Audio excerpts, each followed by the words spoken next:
All right, so for the past few weeks, the internet has been going crazy trying to find out who's behind these viral videos that have been going around about Tony the Tiger. Now, we had these up at WPDH.com, and they're like these really professionally done commercials that are like a takeoff of the old Tony the Tiger commercial. One of them, the woman is a prostitute, and she's not as attractive as she used to be, so none of the guys want her. So Tony the Tiger comes in, feeds her some Frosted Flakes, says she's great, and then she gets right back in there. And she's great. Yeah. But these commercials are great, and people are trying to figure out, like, who's behind these. So finally, earlier this week, an artist out of Helsinki came forward to claim responsibility. His name is Yani Leinonen, and we have him on the phone right now from Helsinki. Good morning, Yani. Morning. Well, it's actually not morning here anymore, well, but say good morning to you. Well, good afternoon to you in Helsinki. So now, why did you produce these videos? What are these videos all about? Well, I think, there's a lot of messages, but I think, one of the fundamental messages is, of course, that, there's stories about what happens when you listen to authorities, how would I say, bad commands. When you're obedient before a power that tells you to do something that you shouldn't. I mean, in all those videos, basically the main character knows that it's wrong, and the help is basically asked from Tony to kind of say to them, like, stop doing what you're doing. You're in a terrible situation. But Tony doesn't do that. He tells the opposite. He tells them to do the wrong thing. So I think the basic message is that, we should be disobedient when the time comes that we see there's a situation that we shouldn't obey. Now, a lot of your art, because I did a little research on you, a lot of your art has to do with corporate mascots and things like that. Now, I know you got into trouble a while back for something revolving a Ronald McDonald statue. Yeah. I created this fictional activist organization called Food Liberation Army, and we went to get a Ronald McDonald statue from a local McDonald's restaurant, and we make this like a ransom video to McDonald's, basically wanting them to answer to 7 really, really basic questions about the origin and ethics and ecology of their food, or we threatened, if they don't answer, we threaten them to execute Ronald. And of course, it sounds funny, but you got your house got raided because of this, correct? Yeah, I didn't really expect that either. Yeah, it did, and I spent 30 hours in jail also for that. But I understand that we did steal the store decoration, so it's fair that the police is involved. But the reaction was pretty strong. Maybe they thought it was something more serious than just an artist and a fictional activist organization. So now, what is it about these corporate mascots that kind of sparks your artistic abilities there? Now, what do you see about them that is so important to you? Well, I mean, I think they're so important to all of us.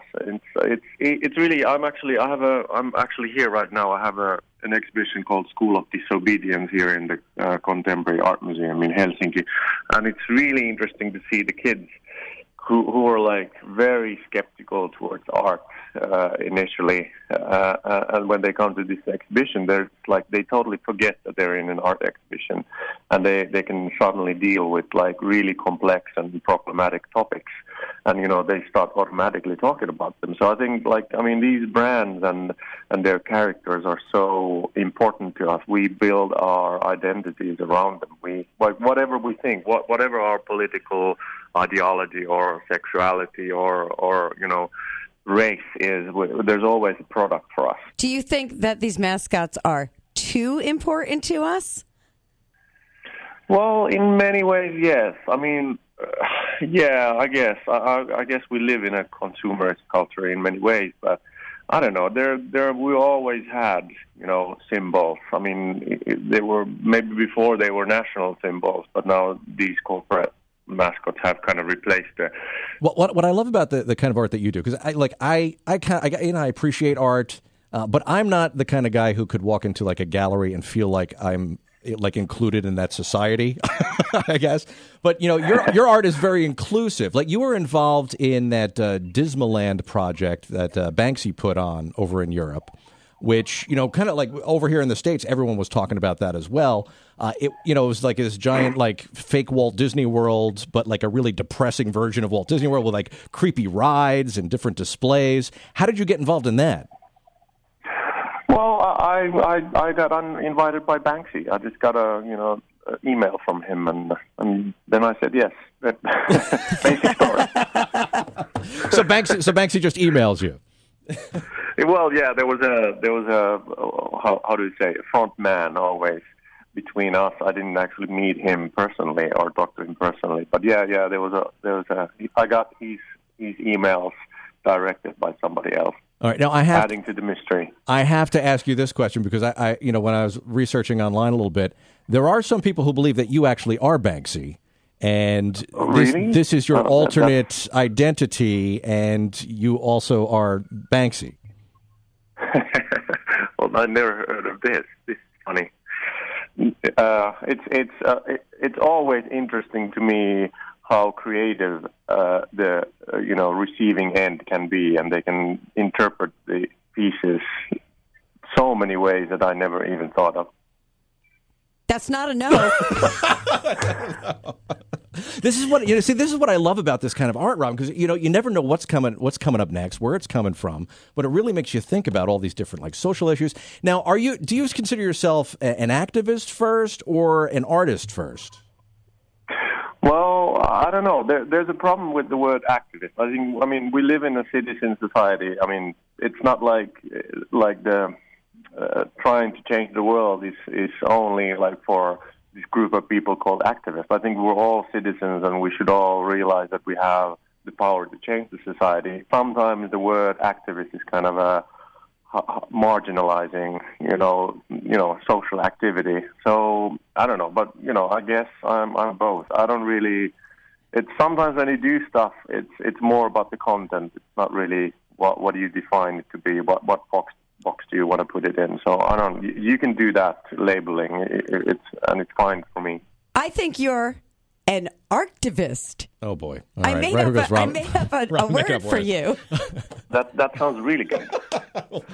Can I start using that? Absolutely. Yeah, you're an artivist. Put it on the business card. That'll be great. Now, I just wanted to talk to you about one of your other art projects that you did, which I also thought was kind of fascinating. Is you actually went around and you bought the signs that homeless people hold up. And you've framed them and you put them up where people were eating like expensive meals. Is that how that worked? Well, no, they've been shown in several places. Of course, they're in this like really fancy 5-star hotel right now in Switzerland, in Zurich, and that's like one of the kind of cruelest places that or like the effects of seeing them there is like the kind of saddest. The weird thing is that people see them in the streets all the time, but they never pay attention to them. But once you put them in a wall, take it out of the context, and you put it in a place like a 5-star hotel, suddenly, I start getting angry messages. It's like, why are you so cynical? And what's like, why are they here? They shouldn't be here. And people start feeling bad about them. So I think maybe that's probably kind of my goal too, that you start realizing that I don't want this world to be like this, and we should do something about it. But it's the weirdest thing is that when you put stuff in a museum or in a hotel, people see them in a whole different way than they do it in the street. What's next for this Tony the Tiger project? Because I saw something on the website about you were going to. Are you doing a film about mascots or something like that?